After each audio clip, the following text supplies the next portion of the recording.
3 વર્ષના અંતરાલ બાદ પોરબંદરને સિવિલિયન ફ્લાઇટ્સ મળી છે. મુંબઈ સાથે પોરબંદર અઠવાડિયામાં 2 વખત આ સ્પાઇસજેટના નાના વિમાનોથી જોડાશે.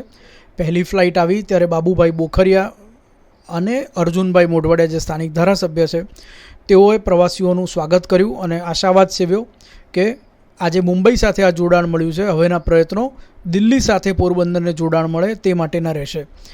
પોરબંદર એક નાનું શહેર છે. પોરબંદરની નજીકમાં કેશોદ એરપોર્ટ પર પણ ફ્લાઇટ ઉડે છે, દીવ એરપોર્ટ પર પણ ફ્લાઇટ ઉડે છે અને રાજકોટ એરપોર્ટ પણ કાર્યરત છે. માટે પોરબંદરનું હિન્ટરલેન્ડ વસ્તી અને આ એરપોર્ટમાં જે લોકો આકર્ષાશે મુંબઈ જવા માટે, આ એરપોર્ટનો ઉપયોગ કરશે એવા લોકોની સંખ્યા, એવા લોકો જ્યાં વસે છે એવો વિસ્તાર એ ખૂબ નાનો છે. માટે આ એરક્રાફ્ટની સેવા મુંબઈ સાથેની પોરબંદરની હવાઈ સેવા ચાલુ રહે. માત્ર સમર શિડ્યુલ નહીં પરંતુ વિન્ટર શિડ્યુલમાં પણ ચાલુ રહે, આવતા વર્ષે પણ ચાલુ રહે અને ફરીથી બંધ ન થાય એ માટે ખૂબ જરૂરી છે કે આ વિમાનમાં પૂરતા લોકો, પૂરતા પેસેન્જર્સ મળે.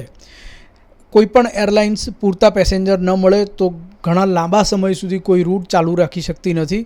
પોરબંદર 3 વર્ષ સુધી સિવિલિયન ફ્લાઇટ્સ વગરનું રહ્યું, પરંતુ હવે જ્યારે આ હવાઈ સેવા શરૂ થઈ છે ત્યારે વધુને વધુ પેસેન્જર્સ જો આ સેવાને મળશે તો આ સેવા ચાલુ રહેશે, નહીંતર ફરીથી તેનું બાળમરણ થવાની શક્યતા છે.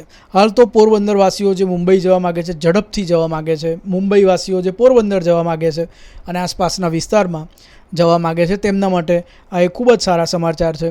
આ એરલાઇન્સની સેવા બિલકુલ માધવપુરનો મેળો શરૂ થાય તે પહેલાં શરૂ થઈ ગઈ છે. માધવપુરનો મેળો આપણે જાણીએ છીએ કે કેન્દ્ર સરકારે પણ માધવપુરના મેળામાં રસ લીધો છે.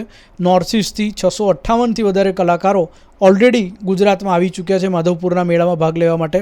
તો તેવામાં માધવપુરના મેળા અગાઉ જ આ ફ્લાઇટની શરૂઆત એ પણ ખૂબ રાહતરૂપ છે. મુંબઈથી જેઓએ પણ આ મેળો માણવા આવવું હશે તેઓ પણ આ ફ્લાઇટનો ઉપયોગ થકી આવી શકશે.